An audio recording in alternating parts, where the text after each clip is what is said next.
Hello students, in this video of class 12th business studies, we will discuss the principles of management, discipline, unity of command and unity of direction. Discipline. Discipline का मतलब क्या होता है? Discipline का मतलब होता है एक कोड ऑफ कंडक्ट। जो भी चीज़ें हो रही ऑर्गेनाइजेशन में उसे सिस्टमैटिक तरीके से करना। Rules and regulations of employment agreement, जो भी हमारी एम्प्लॉयमेंट एग्रीमेंट के रूल्स एंड रेगुलेशंस है उसके अकॉर्डिंग अपना जॉब परफॉर्म करना। Good superior at all levels, clear and fair agreement between subordinate and superior. Subordinate और सुपीरियर के बीच में एक क्लियर और फेयर अग्रीमेंट हो। Meeting commitments at all level, मतलब जो भी हमने कमिटमेंट करे हैं हर लेवल पर उसे हम कंप्लीट करें और सही जगह पर हम क्या करें, पेनल्टी भी लगाएं। Judicious application of penalties. Fayol insist that discipline is required at superior as well as subordinate level. Fayol ने किस बात पर जोर दिया है? उसने इस बात पर जोर दिया है कि जो डिसिप्लिन है, अनुशासन है, वो सुपीरियर लेवल पर भी ज़रूरी है और सबॉर्डिनेट लेवल पर भी ज़रूरी है।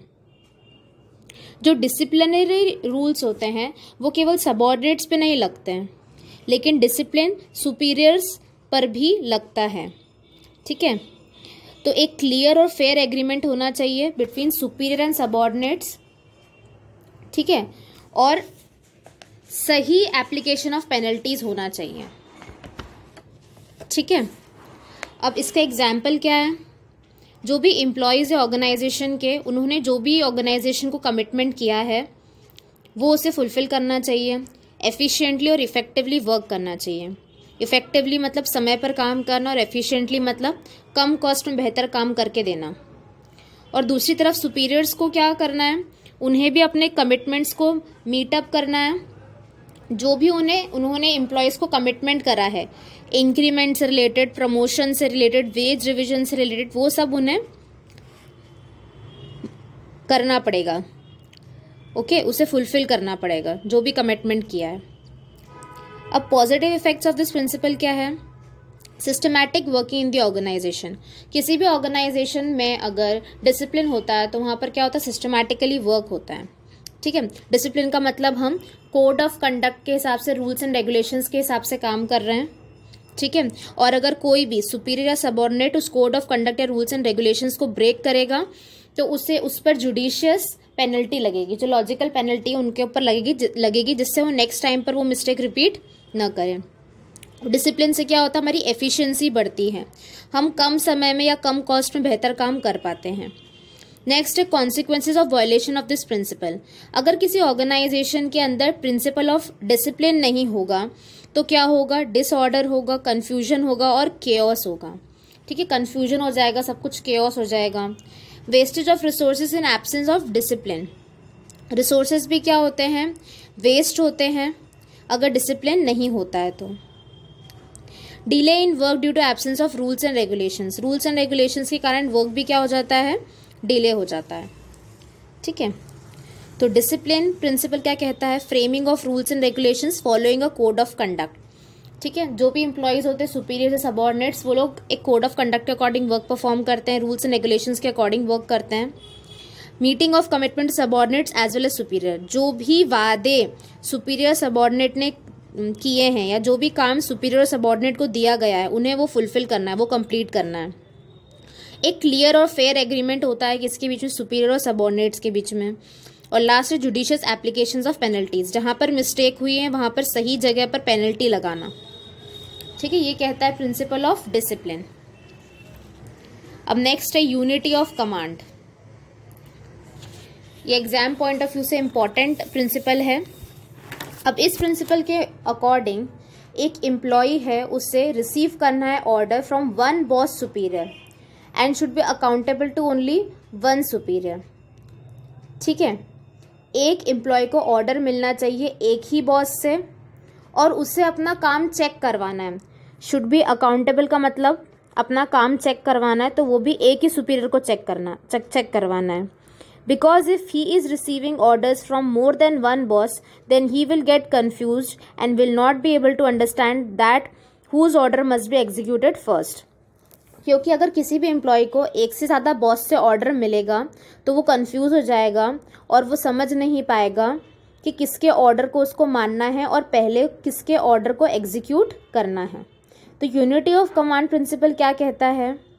यूनिटी ऑफ कमांड प्रिंसिपल ये कहता है कि employee should receive orders from one boss superior. एक ही बॉस या सुपीरियर से एम्प्लॉय को ऑर्डर रिसीव करना चाहिए और अपना काम भी चेक करवाना है तो एक ही सुपीरियर को करवाना है।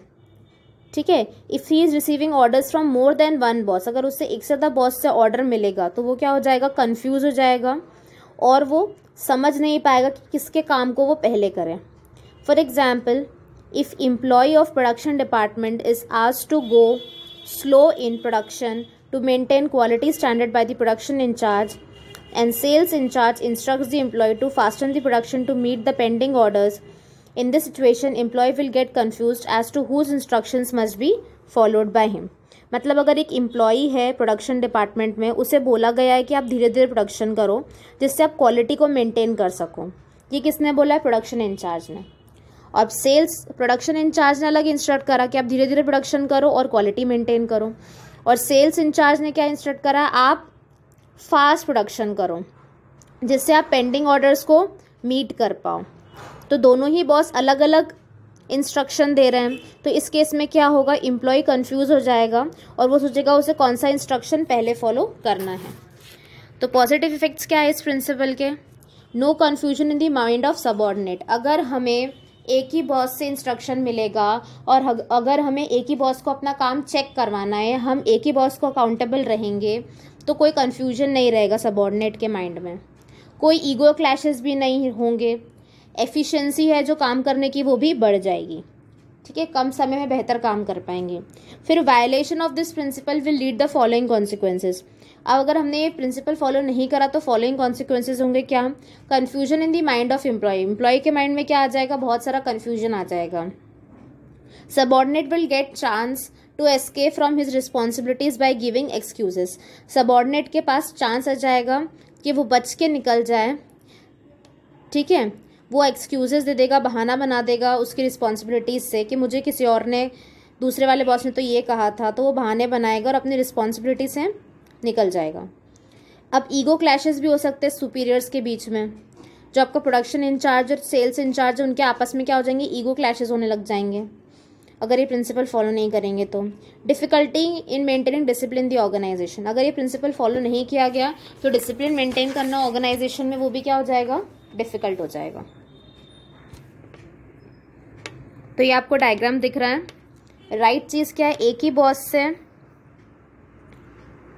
ऑर्डर्स मिल रहे हैं एम्प्लॉयज़ को। रॉन्ग चीज़ क्या है? 3 बॉस ऑर्डर्स दे रहे हैं एम्प्लॉयज़ को। ठीक है, तो यूनिटी ऑफ कमांड क्या कहता है? Orders from one boss only. More than one boss confuse subordinates. अगर एक से ज़्यादा बॉस ऑर्डर करेगा तो कंफ्यूजन हो जाएगा। Contradicts functional foremanship technique. Functional foremanship technique को ये कॉन्ट्राडिक्ट करता है। नेक्स्ट है unity of direction principle. According to this principle 1 unit means 1 plan. इस प्रिंसिपल के अकॉर्डिंग 1 यूनिट का मतलब होता है 1 plan. That is, the efforts of all the members and employees of the organization must be directed towards one direction, that is achievement of common goal. If this principle is applied, it leads to coordination. Each department and group having common objective must have one head and one plan only.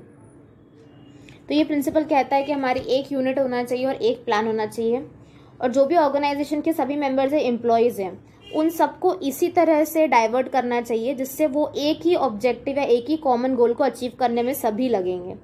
जब सभी लोग एक ही objective को achieve करने में लग जाएंगे तो उससे कोऑर्डिनेशन होगा डिपार्टमेंट के बीच में। ठीक है, और होना क्या चाहिए? एक ही हेड होना चाहिए और एक ही प्लान होना चाहिए। तो जब सभी मिलकर एक ही चीज़ पर काम करते हैं उसमें डेफिनेटली हमें क्या मिलती है? सक्सेस मिलती है। ठीक है, if an organization is producing different line of products. अगर कोई ऑर्गेनाइजेशन है वहाँ पर डिफरेंट लाइन ऑफ प्रोडक्ट्स है, जैसे cosmetic, medicine, confectionery item, each product had its own market and its own business. Her product का अपना मार्केट अलग होता है और अपना बिजनेस अलग होता है। अब हर डिवीजन को ऐसा प्लान करना टारगेट, और हर एम्प्लॉय को उस डिवीजन में ऐसे एफर्ट्स लगाने हैं जिससे वो अचीव कर पाए प्लान ऑफ द डिवीजन, अपने डिवीजन के प्लान को वो अचीव कर पाए under the direction of one head only, एक ही हेड के अंदर only. On no account should the working of the different departments overlap. अब जो एक अलग अलग डिपार्टमेंट्स की वर्किंग एक दूसरे पे क्या होना चाहिए, ओवरलैप नहीं होना चाहिए। जो कॉन्फेक्शनरी वाला आइटम्स का डिपार्टमेंट के लोग हैं वो उसमें इतना लग जाएं, ठीक है, मेडिसिन वाले उनके काम में बहुत अंदर से लग जाएं, और कॉस्मेटिक्स वाले अपने काम में, अपने डिपार्टमेंट के काम में बहुत अच्छे तरीके से लग जाएं। इनके काम एक दूसरों के ऊपर ओवरलैप ना हो। पॉजिटिव इफेक्ट क्या है, अचीवमेंट ऑफ ऑर्गेनाइजेशनल गोल्स। जब ये अपने डिपार्टमेंट का गोल अचीव कर लेंगे तो ऑटोमेटिकली ऑर्गेनाइजेशन की गोल को भी अचीव कर लेंगे। Efforts of all the employees get unified towards one direction only, मतलब सभी के एफर्ट्स एक ही डायरेक्शन में डाइवर्ट हो जाते हैं। अगर हमने ये प्रिंसिपल नहीं फॉलो करा तो क्या होगा, कोऑर्डिनेशन की कमी होगी, रिसोर्सेज का वेस्टेज होगा, एफर्ट्स का वेस्टेज होगा, difficulty in achieving organizational goals, organization के गोल्स को अचीव करने में डिफिकल्टी होगी। Okay, difference between unity of command and unity of direction.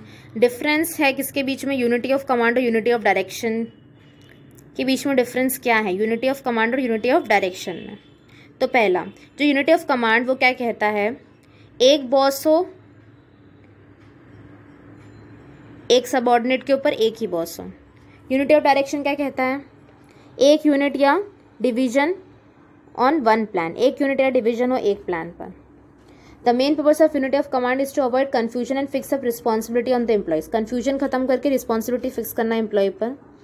The purpose of unity of direction is to direct the efforts of employees of one department achieving the main objective of that department. जो purpose है unity of direction का वो क्या है, ऐसे efforts करना जिससे employ है जो एक डिपार्टमेंट का वो अचीव करे main objective of that department. उस पर्टिकुलर यूनिट या उस पर्टिकुलर डिपार्टमेंट का जो ऑब्जेक्टिव है वो एम्प्लॉय उसे अचीव कर ले। This principle is related to functioning of employees with clarity in mind, यहाँ पर एम्प्लॉयज माइंड की क्लैरिटी के साथ काम कर पाते हैं। This principle is related to functioning of organization as whole as one unit, मतलब पूरी ऑर्गेनाइजेशन एक यूनिट बनकर काम करें। This principle results in systematic working and improves efficiency by removing confusion and chaotic conditions. इस प्रिंसिपल से क्या होता है, सिस्टमैटिक तरीके से काम होता है, एफिशिएंसी बढ़ती है, कम समय में बेहतर काम कर पाते हैं और कन्फ्यूजन खत्म हो जाता है, ठीक है, कन्फ्यूजिंग सिचुएशंस भी खत्म हो जाती हैं। अब ये प्रिंसिपल क्या रिजल्ट करता है, कोऑर्डिनेशन होता है एक्टिविटीज़ और अलग अलग पर्सनल्स में। तो यूनिटी ऑफ डायरेक्शन क्या कहता है, वन यूनिट या वन प्लान होना चाहिए। Efforts of all the employees must be directed towards one goal, जो भी एम्प्लॉयज़ के एफर्ट्स है उसे एक ही गोल तक डायरेक्ट करना है। Unification of efforts towards one direction, एक ही डायरेक्शन में यूनिफिकेशन करना है एफर्ट्स का। बेस ऑफ कोऑर्डिनेशन कॉन्सेप्ट, ये आधार है कोऑर्डिनेशन कॉन्सेप्ट का।